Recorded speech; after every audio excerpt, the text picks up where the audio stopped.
Hey everybody, it's BJ. And Patrick. And we're back talking all things real estate. Real quick, hit the subscribe button, give us a like for the video, and let's get right into it. Oh, guess what? Toronto is proposing down payment assistance for high income earners. People that are earning like in the top, above 80% of the rest of the peasants, Okay.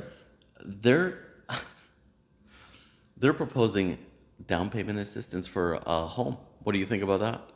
What are the numbers, I guess would be my first question. What are we talking about for the top 80, or pardon me, top 20%? So the top 20%, they're talking about income earners between $120,000 salary Okay. to $150,000 salary.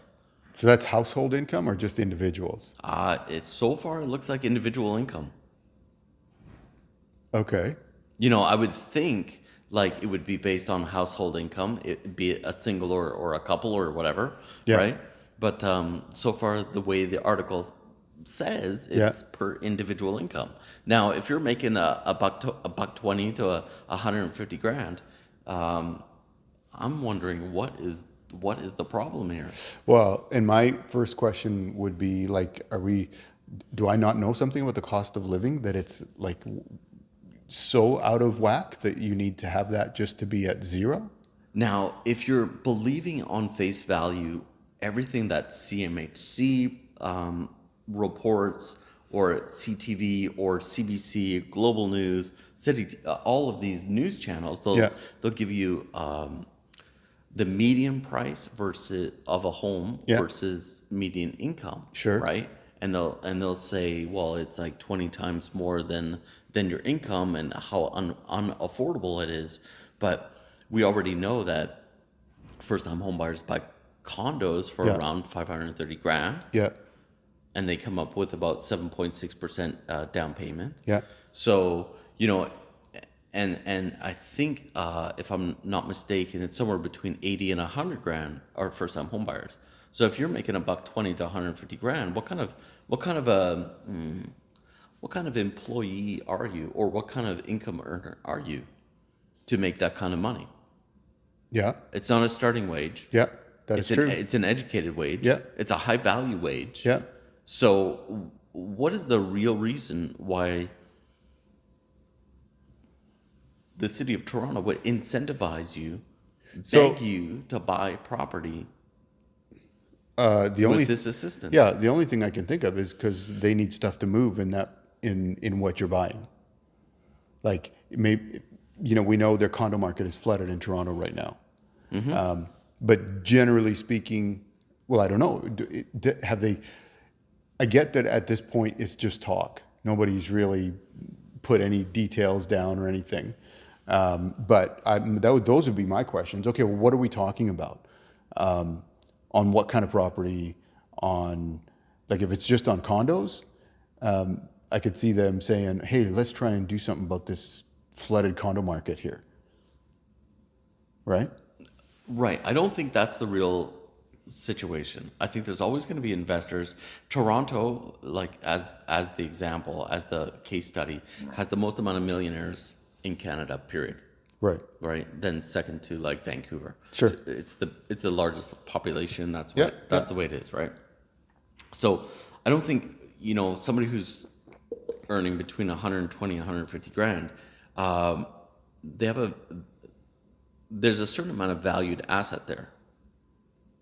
And previously, we've been talking about people leaving places like Toronto, Vancouver, and Montreal because of the cost of living. Sure.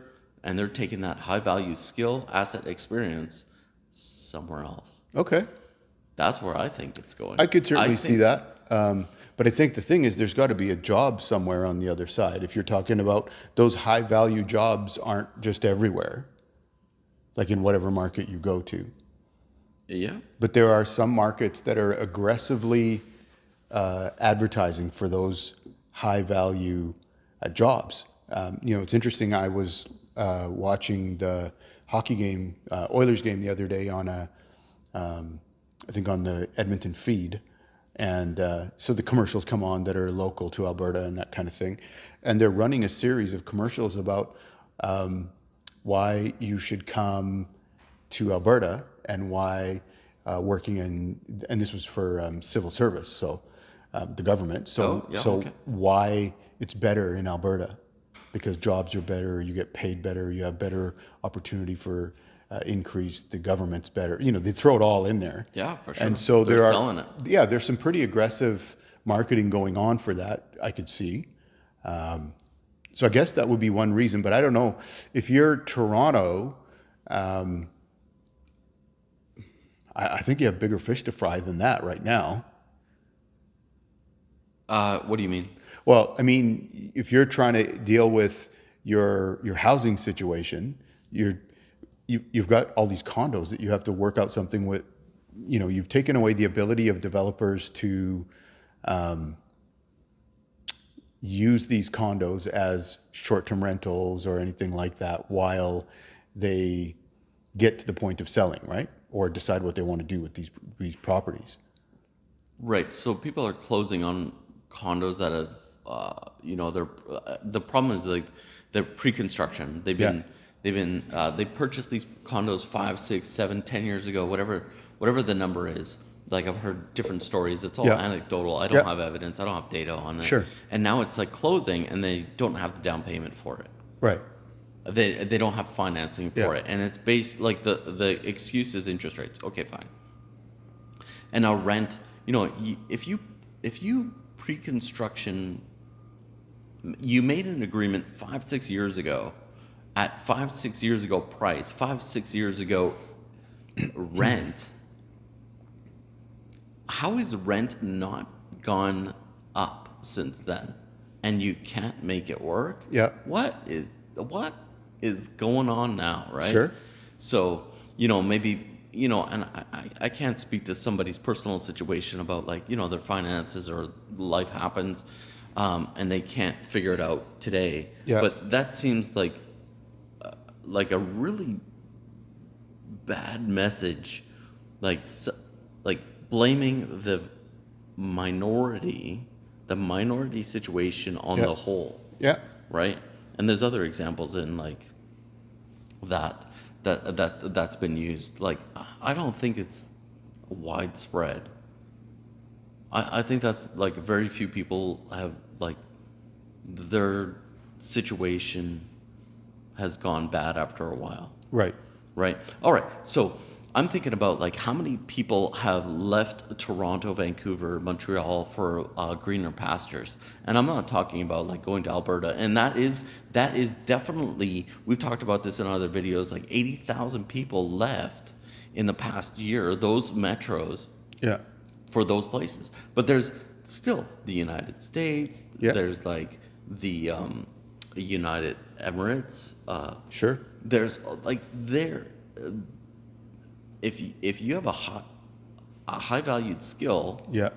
and you're already getting paid 120, 150 grand in Canada, which is already above, you're in the top 10% income earners in Canada. Yeah, you'll get significantly more than that out of the country. Yeah, and you know, whatever the tax situation is, it might be very incentivizing to go somewhere else and make more money. Yeah. Right? So I think Toronto's problem is keeping people. Yeah. You know, where does that come from? You know, if you're if you're a donor to the political parties in Toronto, Ontario, and you can't keep your workers at your company, you're going to scream to the politicians to change policies, and then turn around and say, hey, you need to incentivize this. So as the Torontonian taxpayer, I'm not, you're going to be subsidizing the 120 to 150 grand earners now. Yeah. If they go ahead with it. If they go ahead with this proposal. Yeah. So put that in your pipe and smoke it, Right? Toronto. That's I mean, taxpayers of Toronto. Taxpayers How do of you Toronto. like that? Yeah. So, You know, if you're working like 80 hours a week and you're doing like not that much money, and you're, you know, saying like, oh, you know, I can't afford to live in Toronto. Yeah, you know what? You're subsidizing those guys.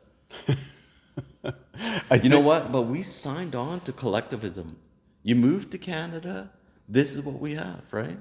Yeah, I don't know, we're part socialist. We're one for all and all for one or something. Something, yeah. So anyway, we better stop there because I think from there it could just go right off of the rails there. So anyway, thank you for watching, and we'll see you next time. Thanks.